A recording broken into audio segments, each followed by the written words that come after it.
Welcome to Bottles and Bites Without Borders, where every sip and every bite tell a story. Rob is your host. Each week, he will take you on a delicious journey, from vineyard tales and distillery secrets to culinary traditions. So, grab a favorite drink, a plate of something tasty, and join us for another adventure with Bottles and Bites. Hey everyone, welcome back to another episode of the podcast. Thanks so much for stopping in. We've got a fun conversation on deck tonight.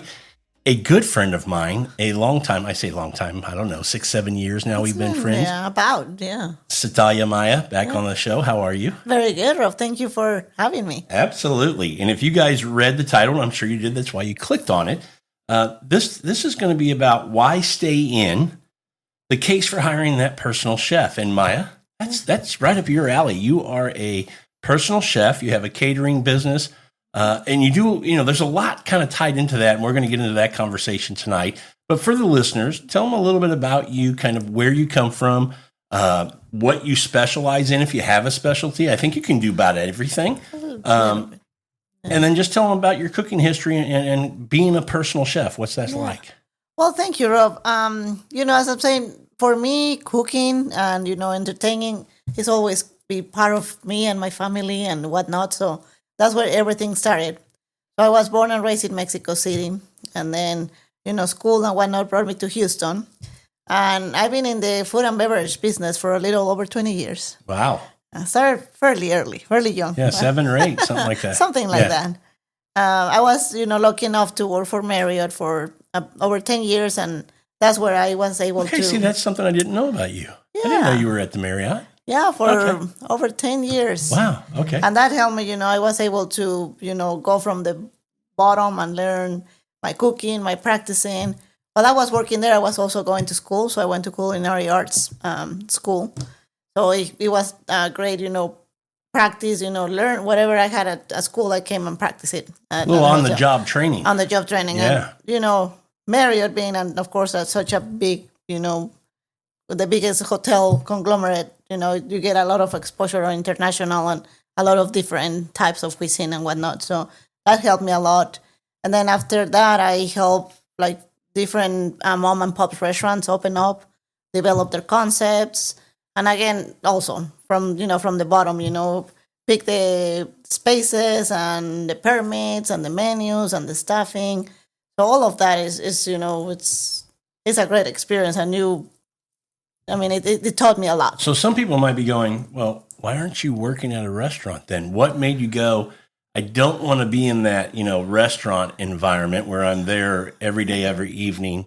I want to be, a private chef. And I can think of some reasons why you probably made that decision, but I'll let you talk about it. So the industry, and, it takes a special group of people to be in that industry, but it's amazing. It's passionate, and I love it. But definitely it takes a toll on you, It's very demanding, a lot of hours, and, it's always on your body, physical, which is incredible. But, in my case, it got to a point where I'm like, I want to, spend some more time with my family or friends, or maybe have holidays, off, or have a weekend off. I was just kind of getting a little tired of that. Sure. The hours mainly and all that. But whatever. And that's why I love this private chefing. Yeah. Because, I always think it's trading in the restaurant, that kind of hustle and bustle kind of environment, for the intimacy and the comfort of being in your own home and really being able to create something special. And we're going to dive into that, because there's a lot of cool things that I think some people may not have thought of, but also things that might maybe, I don't want to say intimidate, but maybe make people think they can't do it at their home. And we're going to tackle some of those things as well. 100 times, yeah. No, and for us as chefs or cooks, sometimes when you're doing, let's say, you're in a restaurant and it becomes so demanding of the operation, or you're doing the same menu for a certain period of time, you don't always have that availability to be creative. Right. Or, or do, as you said, I want to do this today instead of, the same old. So, right. So it's always somewhat, limiting if it's not your own restaurant or your own menu or whatnot. Well, and looking at it from the consumer side, look, I like to cook. I love to cook. Yes. And maybe not everybody is as much a cook as I am, But I'll tell you, my wife gives me a hard time sometimes. She's like, hey, we're having people over and you're always making food that takes away, from you being able to enjoy the company. You're in the kitchen cooking, you're doing things, you're preparing or serving or whatever. Right. This is another reason that, you can, hire a personal chef and do that at home, which I think is just, I don't want to jump too far in front of this, but to me, that's something that makes you go, okay, that makes more sense from when I say comfort, that you're not in a hurry. Let's think about restaurants. They're in business to make money. Exactly. And part of making money, you hear them all the time talk about, you got to turn tables. That's the very common turn tables. So take the order, get the food out, have them shovel it in, and then get them out the door so we can get the next person seated. And what if you're having a great time or a great conversation, or, you want to take, have another dish or something, and, you don't always feel that, that comfortable to have that time. So I think the experience factor, the being able to be comfortable. One, you're in your own home. Right. So you're comfortable in your surroundings already. Two, the chef is coming to you. And what I would say about that is it gives you a lot of control as far as, menu and things like that. Yeah. And I think also that you're not on a time limit, like I just said, turning tables. Yeah. You can take, I don't know, we may talk about this, how the cost comes. Is it per the evening? Is there an hour? You get 4 hours with the personal chef? Because nobody wants to be rushed for dinner. You want to feel comfortable and relaxed. Courses are timed out in a certain way, things like that. Exactly.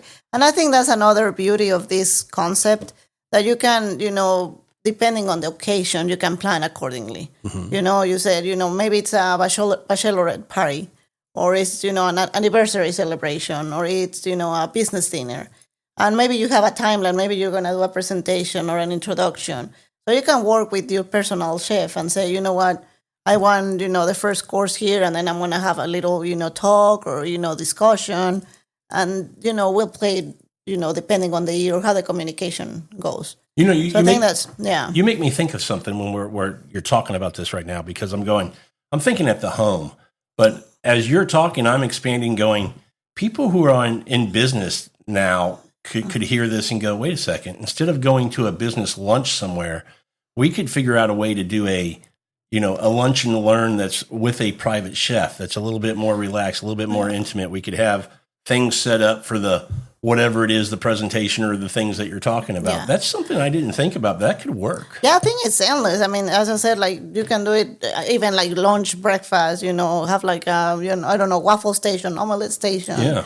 I mean, I think it's endless. And when you were talking about price and cost, I think if you can talk to the chef and say, you know what, this is what I have in mind. I have kind of a budget. Yeah, I have this budget, and this is what I was expecting to. Say, got 6 people. Right. I've got a $600 budget, $100 a person. What kind of menu can we build? How many courses?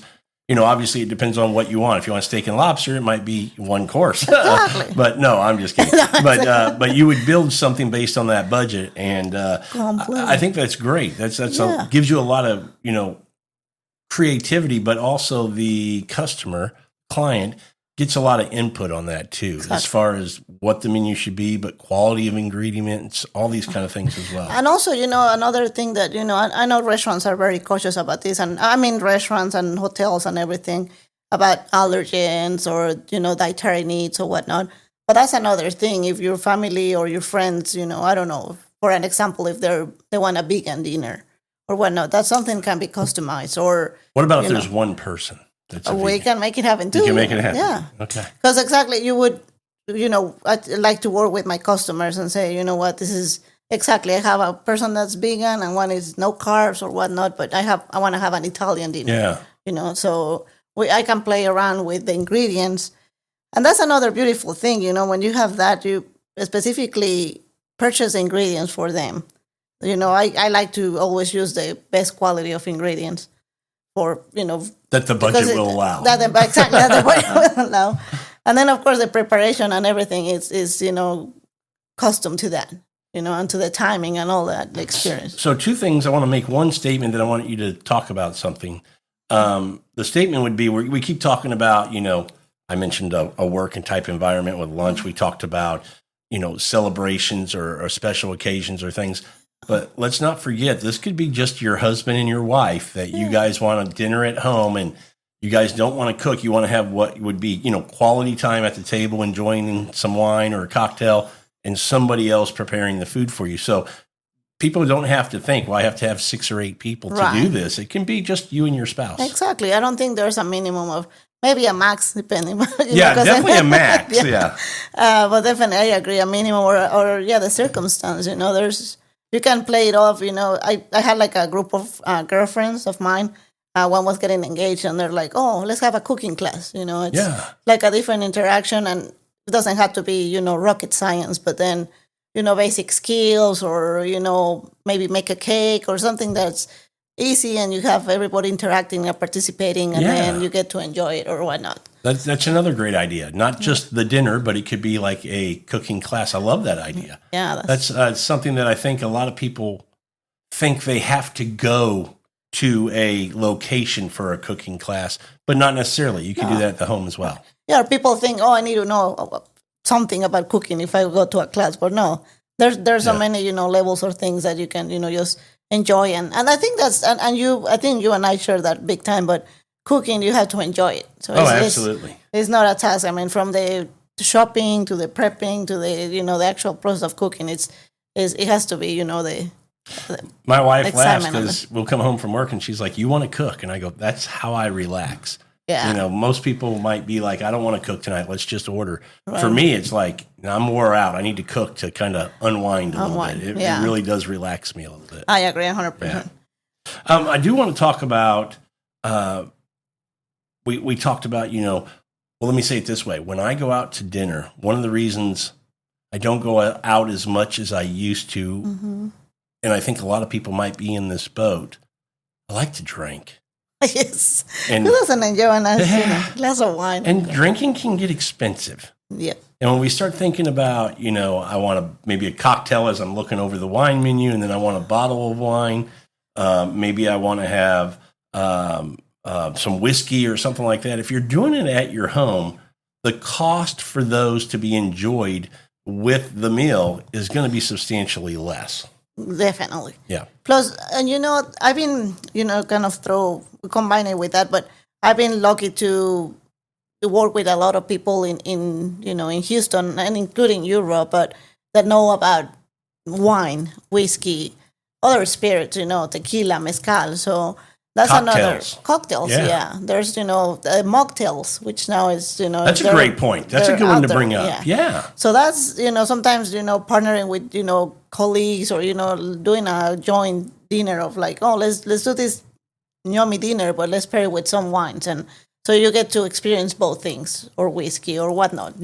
Yeah. So I agree completely. And you can maybe have a nice bottle of wine, and then absolutely a cocktail to start the dinner, and as the meal is served, you have a bottle or two of wine, depending on what's being served and the number of guests you have.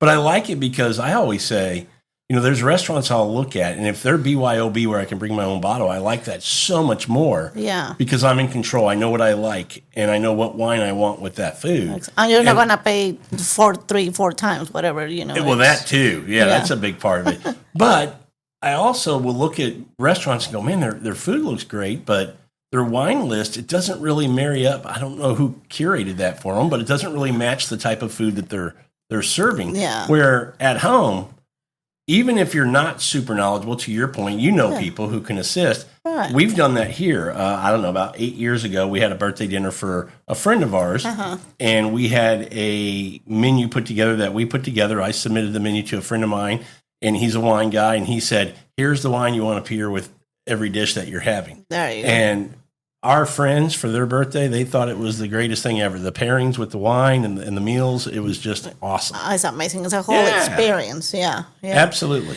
Another note on that, a little bit of the prepping, there's another option. I know we're all busy and running around at work and kids and whatever. That's another thing that also a prepper chef can create, meal prep. Yeah. So, like for the week, or if, 1 week you're looking, you're not going to have time to cook for your family. That's something that I can. So you're trying to compete with, I'm trying to think of those deliveries. What are they called? Uber Eats? Not Uber Eats, but the one you get mailed to you, and all you got to do is everything's already kind of prepped. Yeah, what is it, private chef? There's a bunch of Yeah, there's a bunch of them now, but you made me think of that. But that's a great point because you're going to get the ingredients local, fresh, those kind of things.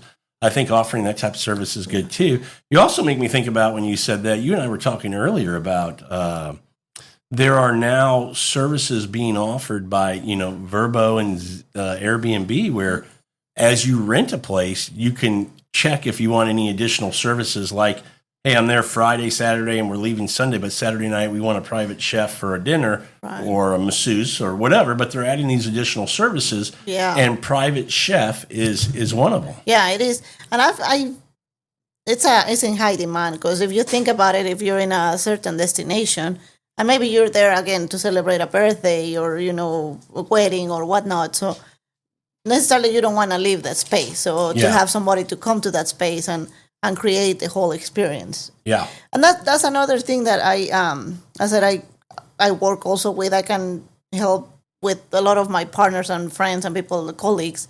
And I can set the decoration and if you need maybe a lounge or a table or entertainment or whatnot. Well, that makes me ask the question because when I think about Airbnbs, I've been to some that are well stocked with pots and pans. I'm like, man, this is impressive.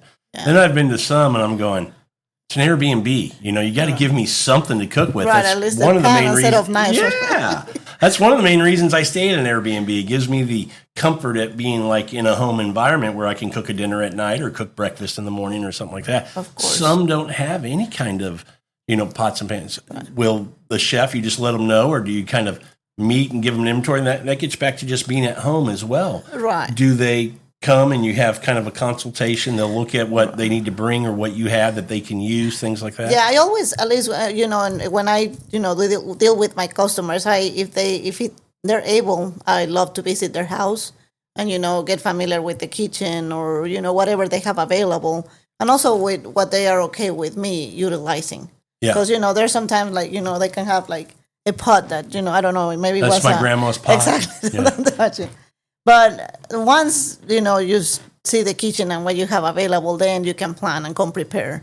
Yeah. And you bring up a good point about the kitchen. I do want to touch on, a lot of people might think, this all sounds great, but I don't have a chef's kitchen. I can't have a chef come in and cook at my house. But you can, because they don't need to have a chef's kitchen. And one of the things I would say is even your regular stove, if they're using that, a lot of us I have them, the extra gas burners that I can travel with.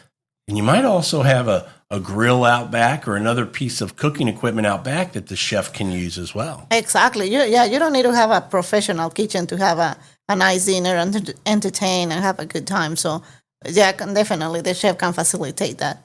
And that's, don't be afraid, sometimes, because even the menus can be curated to that. Okay. If they have a stove, maybe the range or the stuff doesn't work, what can be done with that? Let's work with the oven, or let's work with, as you said, outside, or a pizza oven, or whatnot. So don't shy away from looking into this as an option. And by the way, we haven't said it yet. How can folks get a hold of you if they want to reach out to Maya and have her maybe come out and talk to them about this? Yeah, well, you can find me. I'm on social media. I'm starting my new social medias and website. It's called Fire, Fork, and Gather. And that's kind of, I guess we didn't get to this point, but I said I've been in the industry for a while. And then once I needed a break, I kind of ventured into other, industry. But this has always been in my heart and my calling. So through friends and different ways, this has been coming up. And I've been fortunate to do a lot of this type of events and dinners. So now I open my own social media and my business and whatnot. So so it's... you've always done this because you and I have worked together. You've always done this as kind of a side hustle. It's just becoming more of a focus now. Yeah. You're going to focus a little more on it and give it a go. Definitely. This is what definitely I'm passionate about, and I love, hosting and serving and whatnot. So Fire, Fork, and Gather. Correct. And they can find that on social media at Instagram. On Instagram, and the website is coming up. So what will it be? It's under construction, but when it's done, it'll be fireforkandgather.com. With A-N-D, not the and sign. The A-N-D, correct. Okay, fireforkandgather.com. Correct. Cool. So do we have an ETA of when we think that'll be up and live? And then in the next month, just I don't want to, probably before then, but I don't want to, give any partials. But definitely, the social media, I'm going to constantly, be updating and uploading content. So please follow me there. Now, getting back to these nights and these dinners and kind of talking about kind of how you create more value. We talked about having wine. We talked about cocktails, whiskeys, things like that. You mentioned people that specialize in those areas. So there could also be a collaboration where if somebody, you heard me talk about the wine dinner where we paired it, you could have somebody come out and pair the wines with the menu that you and the guest create and then talk and give a little class and talk about the wine and why they chose it with this particular dish on the menu and what they should be getting from it. Just kind of enhance their experience with the food and wine. Yeah, completely. And even sometimes I have the opportunities, definitely with the wine, the whiskey, as I said. I guess this because I'm a lot biased about it, but I love tequila and mezcal, so a lot of those experiences as well. And a lot of people think that you cannot pair a tequila or a mezcal with certain foods, but it happened and it's amazing, So that's an opportunity, and also even with other chefs. So sometimes you want to do a tour around the world or have a I like that idea. So you can have maybe a chef that specializes more in certain cuisine. Since I was born in Mexico, I'm definitely Mexican cuisine, is dear to my heart. I like the authentic Mexican. But people are going to go, what does she mean by that? I thought everything we get in Texas is authentic. Not so much. It's getting closer, but, and I definitely not so much the Tex-Mex and, and all the queso and all the sour cream. Hey, and I learned a lot from your mom in making mole. Mole, Yeah, we did that a couple years ago. Oh, my God, yeah, that's and I had amazing. no idea that there was more than just chocolate mole. I didn't know there was a yellow and a green and all these. There's 9 of them, right? Yeah, there's like hundreds and thousands of mole. Yeah, there's a lot of combinations. It's like the curries and whatever. There's endless, Yeah. Well, let's talk about, when somebody says, okay, I'm interested in this. I want to kind of dive a little more and get some information. Let's give it to them now. What would it look like? Let's talk from consultation to coming out, looking at their space, talking about a menu, determining how long the night should be, kind of what cost would be. Give people an idea of kind of how this would look in putting a dinner together for, 2, 4, 6, 8 people. Yeah, I mean, definitely just, reach out to me, and it's just, if you said, I have this in mind, it's going to be I don't want to say my daughter's birthday, and I want to invite, our neighbors, going to be 10 of us on this date at this time. So, and then maybe a lot of my customers, they're like, I don't know what I want to do or what I want to do, but I know I want to have it at home. You'll come out, talk to them, and go, okay, with the family, with your friends, what kind of foods do you typically like? And maybe you keep them in that comfort zone, or maybe you say, if you like that, I think, having a new experience, trying something different, maybe we can take you here for one of the dishes. Exactly. Kind of put something new in. Yeah, so it's from there you start diving in. And how long do you plan to entertain? Do you want to have like a cocktail hour? So we have some, bites to start, and then you have like a 2 or 3 course board or something. Correct, or even have a little past bites. A couple of finger foods, and biters, and then we get to the menu. Do you have any allergies, or what is your favorite food? Or if it's your daughter's, what is her favorite dish or dessert? So it's literally, going through, like you go to the restaurant and you look at the menu, what do I like? What do I want? And then you talk about how long do you want your evening to last? Correct. And so you want to start the let's just call it the happy hour, the little, going to have a drink and a little cheese board or a bite before for 30 minutes. So maybe 6 to 6:30. And then the dinner over 3 or 4 courses is going to be another 2 hours. 2 hours and then 2.5 or whatever. And so you come up with, okay, I'm going to be out here for, actual work time, preparing and serving the meal for 4 hours, but then I have prep time, right? Correct. You got to get out. So, typically I like, depending on the, how big the party is or the menu, I typically get there between an hour or 2 hours prior, because a lot of the prep is done in my kitchen or, depending also, of course, on the menu, because there's a lot of things that have to be, cooked right there and then. So, because that's another thing, you want it to be right and fresh and not, stale or whatnot. So I love But any depending dicing, what it is. yeah, any dicing or chopping you can do ahead of time. It always helps. Yeah. Exactly. So once we get through what's your expectations on time and whatnot, I work on a menu and a timeline, come back to the customer and say, does this work? Do you want to add this or not? The group, the size of the group, of course, is also important. Sure. Because sometimes, I need to bring some of my friends or colleagues to, if we need an extra bartender or servers or maybe a sous chef or, Sure. To make sure that the service and, your evening flows and it's, So fantastic. you mentioned it could be a daughter's birthday or something like that or somebody's birthday. That means you make desserts too. Yes. Okay. So we're not Or- limited just a savory kind of meal. We can tie in a dessert as well. Oh, yeah, for sure. Okay. And if you want I'm not, definitely baking is not my forte. I'm going to recognize that. But if it's a special dessert that I'm not the best at, that's when I partner with one of my pastry chefs and whatnot and say, you know what, it's your time to shine. So, And do sometimes that's on site? Or sometimes it could be something pre-made for the event. Yeah, if they want a depending. certain cake or something like that. Right. If it's a certain cake or certain, more elaborate, that's There's definitely options. not on site. There's options, yeah. Okay. So that's what, as you mentioned earlier, I mean, don't shy away if you said, it's 2 people or, 10 people or dinner or morning. There's ways to make it happen. What if you run into somebody who says, look, I have a table that can seat 8, but I only have 4 wine glasses. Can they tell you that and you can help with? Okay, so plates, if they go, we don't like our plates. Do you have some we nice can bring, plates you can- china, glassware. And that's another thing of what I've experienced or I have under my belt. I've done a lot of event planning and coordination. So also, Sky's the limit. Pretty much sky's the limit. Okay. And I know it sounds weird, but I remember having an occasion where they didn't have as you said, a big enough dining table. And so we had to go in there and move, hide some furniture around and brought the dining table and set it up like it was. Oh, nice. Yeah.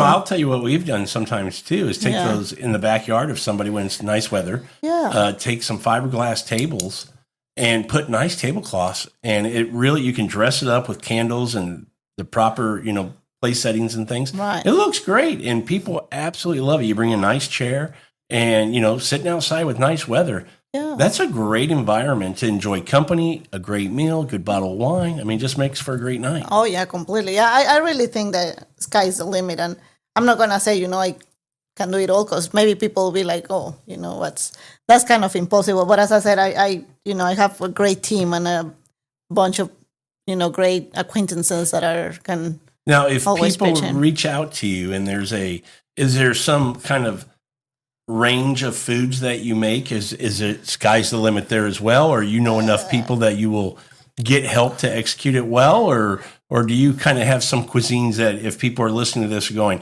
well, we already know Mexican because you said that for Yes. sure. But are there other cuisines that you're pretty comfortable with? I'm pretty comfortable with pretty much everything. One that I have lots of respect and I love, but I'm not very comfortable with is Indian food. Okay.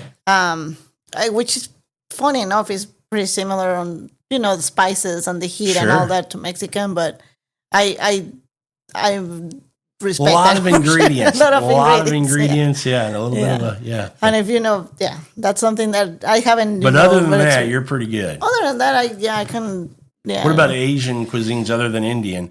Like, can you roll sushi? Sushi? I've done sushi. Oh, I've done, nice. Okay. Spring rolls, egg Nice. rolls. Yeah. Okay. And that's a lot of fun. I think that's.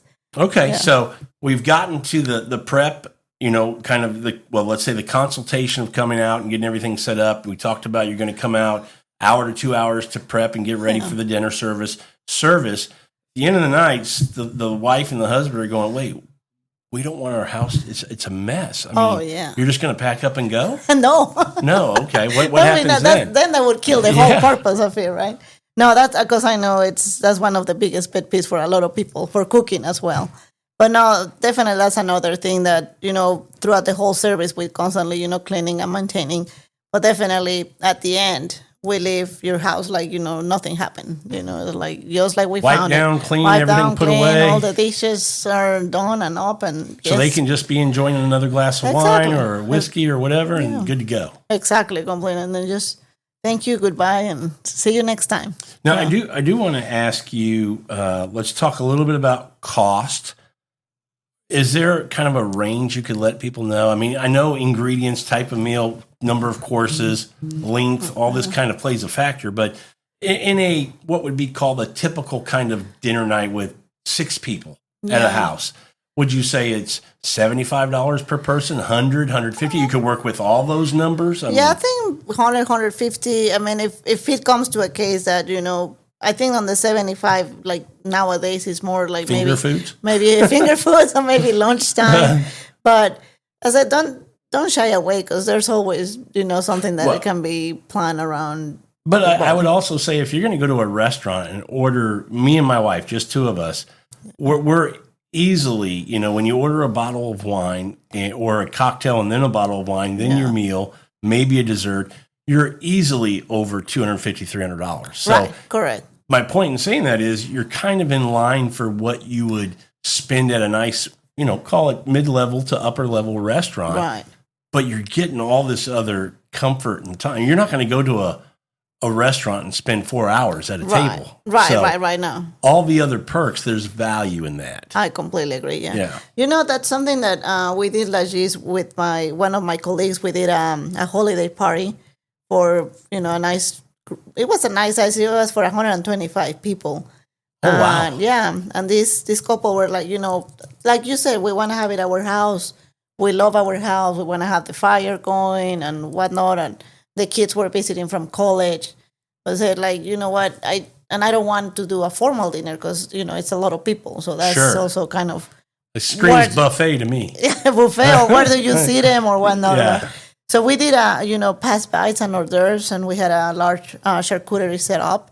And it was amazing. People were around the whole, house and coming in and out. Oh, so that's very cool. Yeah, we can help, kind of ensure that all the guests are having their bites and then cleaning. So I remember you did I recommended you to a friend of mine, the Quabalis. That you did a bridal shower. Correct. Yeah. Yes. Because she raved about it. She thought it was awesome. Oh, thank you. So that was kind of the setting. So and even buffet. Sometimes, as I said, if maybe you're having a large party and you want something, might be a pool party out back, and you're making tacos or a hamburger station or a hot dog station, and you're just kind of keeping everything so they can build it as they go or something. Brunch or, like a nice fruit. And I mean, literally, it's kind of... So you do brunch too? Yes.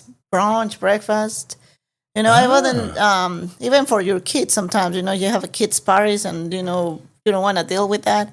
We can set up like little picnics outside or... Yeah, that's pretty cool too. What about a kids' cooking class? That's also. Oh, I had one. Oh my god! Did you remember really? The little kids making their own pizzas. So, that's super entertaining. You know, and kids love it. And have like a little apron for them and their hat, and showing them a lot about it. It's exciting. The other thing you're making me think of too is a time where this could be beneficial is the holidays. Yes. I mean, is that something that you're busy? Do you work during the holidays? I know I was talking about that in the past, but this is different. But yeah, holidays is one of the busiest time of the year. I would think so. Of course, I just didn't know for personal chefs because I'm going, okay, if Thanksgiving's at our house this year and you go, okay, we're going to have, our extra bedrooms are going to have, 4 or 6 extra people here. Yeah.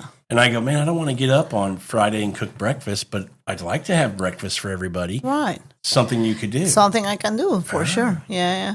And that's what, one of the, kind of veering away from, the services and whatnot, but a lot of chefs are doing the private chefing because of that reason. So,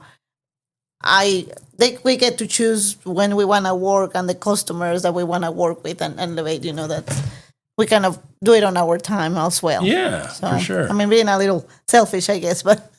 Well, what else maybe have I missed that you'd like to talk about or bring up or mention?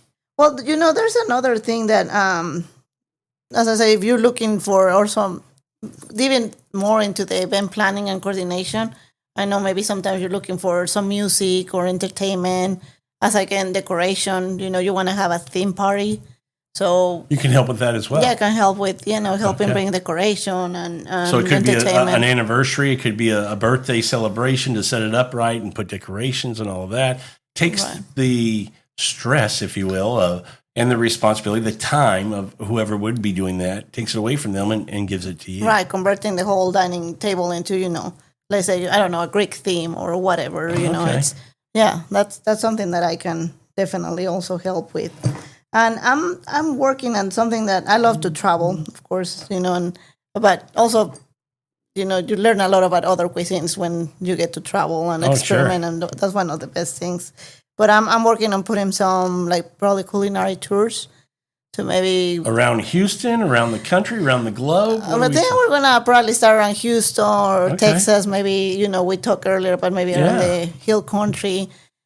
But maybe venturing out into Mexico City, and I can show you. Well, you know that place pretty well. Yes, And they I have some. hear they have good food. Oh my God, it's the best food. Better than Houston? Yes. Well, I'm biased. I'm telling you, it's hard. Well, you're asking the wrong person. I do want to mention, though, if you're not listening here in Houston, you're somewhere else. Houston has a great food scene. No, Houston. No, I yeah. don't know that they get enough credit. They really don't. I because think they- we don't, but yeah, I agree with you. We have pretty much, we can find in any cuisine in Yeah. the world, and they get very close to the authentic cuisine. And I would also say on that note, because it's such a diverse city, we have all these restaurants. We also have the grocery stores. So getting back to the private chef kind of thing, the ingredients that you think may not be able to be found can be found. So, yeah. Yeah, and to that note, I know I keep beating the same drum, but like you were mentioning on the Mexican cuisine, and I think we talked about this in the past, but maybe a few years back, it wasn't as authentic. But now, I mean, we have the same ingredients that we have in Mexico here, and we're so lucky. But Well, we may have the same ingredients. I don't know that everybody knows how to use them the right way Yeah. or make the dishes the way. I think a lot of times, and I don't blame restaurants or people who come here from another country, they tweak and change their menu items to the palate of the American. And Correct. I get that. But I think I've seen a shift and a change. I know with me, I want to eat food that represents that place as authentic as possible. Not what I think I like. Right. I want to eat it the way it should be. Just for example, I would not put red pepper flakes on carbonara or something like that. But throw me under the bus. No, I've seen a huge change in general. People are actually willing to try new things, learn about the cuisines. And the history of that food. Why do Correct. they eat this? How did it come about? I think when you have a private dinner, that's another thing we ought to talk about. You can, ask for it to be, to your point, themed in a certain part of the world, and then also have the chef come out and talk to you about those dishes, where it came from, why it was made that way, what's the flavor profile, and things like that, Correct. which really helps you explore the world of food a little bit more. And by the way, you can set you up monthly so you can travel all around the globe through food. Exactly. Yeah. I'm trying to get a group big enough together to do this, like having like a monthly dinner, and this month is Italy, next month is I don't know, Brazil. There's let's go to Spain. Peru, Let's go Spain, to Germany. Yeah. Exactly. I have some friends. She's from Russia. Yes. And I used to tease her that Russia doesn't have good food. Oh my God, they have incredible. They do. Her and her friend, both from Russia, did a Russian themed dinner night for us. And oh my gosh, my wife and the other guests, we were just blown away at how good. So my point is, sometimes we have a perception of a place from afar, but until you kind of get into it a little bit and you understand it, you realize, wait, there might be some things I'm missing out on. Yeah, here. you experiment and be open, to try and experiment. Yeah, for sure. So, well, closing on a few things that kind of I've learned here is that we have great customization. You have the ability to customize whatever you want, whether it's a special occasion, an anniversary, a party, or if it's just a dinner with friends, or if it's just a dinner for you and your spouse. Yes. You can do that. You got comfort. You can get creative. Mm-hmm. It's cost effective. We've already established that, especially when you start talking about, like me, if you like to drink. Yes. It's expensive.